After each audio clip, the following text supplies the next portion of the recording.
As you've likely heard by now, a controversial interview between Megyn Kelly and Alex Jones will air on Kelly's new NBC News magazine Sunday night. If you're unfamiliar with Jones, buckle in, for this man's batch T insanity cannot be exaggerated, and it's difficult to know where to start when describing a loon so deeply mired in far-right conspiracy theories that even the folks at Breitbart prefer to keep their distance.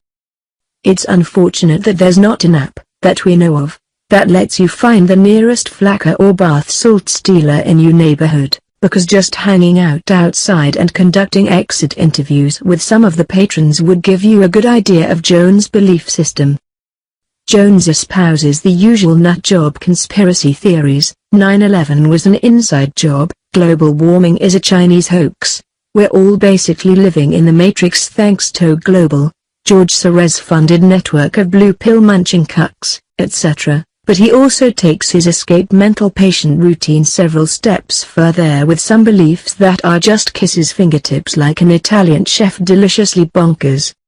Jones believes a network of humanoid lizards runs our global banking system. He thinks that Hillary Clinton is mass murderer who has personally chopped up bodies.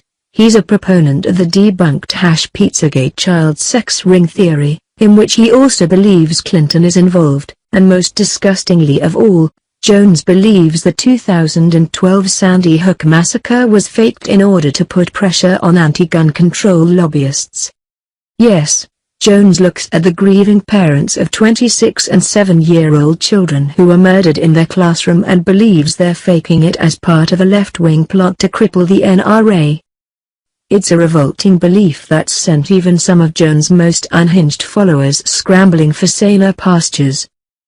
But it didn't stop Kelly from giving Jones a platform on a major network in primetime, and therein lies the problem.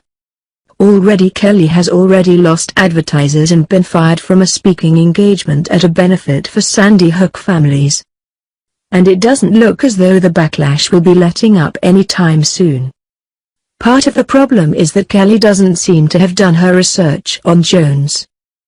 If she had, she might have known that he recently called her an old tranny, globalist during an interview with Joe Rogan. And she also might have known about his bad habit of stabbing fellow journalists in the back. Jones revealed this week that he secretly recorded his interview with Kelly and that he plans to release it in order to undermine what he feels will be a heavily edited hit piece put out by NBC. Jones says his recording will expose Kelly as a fraud. God, she was like, I want to get steaks with you, I'm obsessed with you, oh my God, wiggling around in her seat. It was all crap, he explained in a recent YouTube clip. I knew it was all a lie. I said Sandy Hook happened, and she wouldn't even put it in the promo pieces. He added. So we're going to release, oh yeah, we're going to release the pre-interview. And then when they put their fraud out on Sunday, which I've asked them not to air because they're misrepresenting who I am and saying I'm as bad as Saddam Hussein, or Jeffrey Dahmer, or Charles Manson, we've got the whole interviews here, we've got it all. It's all going to come out. Yes, Megyn Kelly has finally managed to move on from her bizarre feud with Donald Trump, and now she's being targeted by the internet's #1 nutjob, Alex Jones. Of course, this is the woman who famously went on an on-air tirade arguing that Santa should only be depicted as white, so we're not exactly brimming with compassion.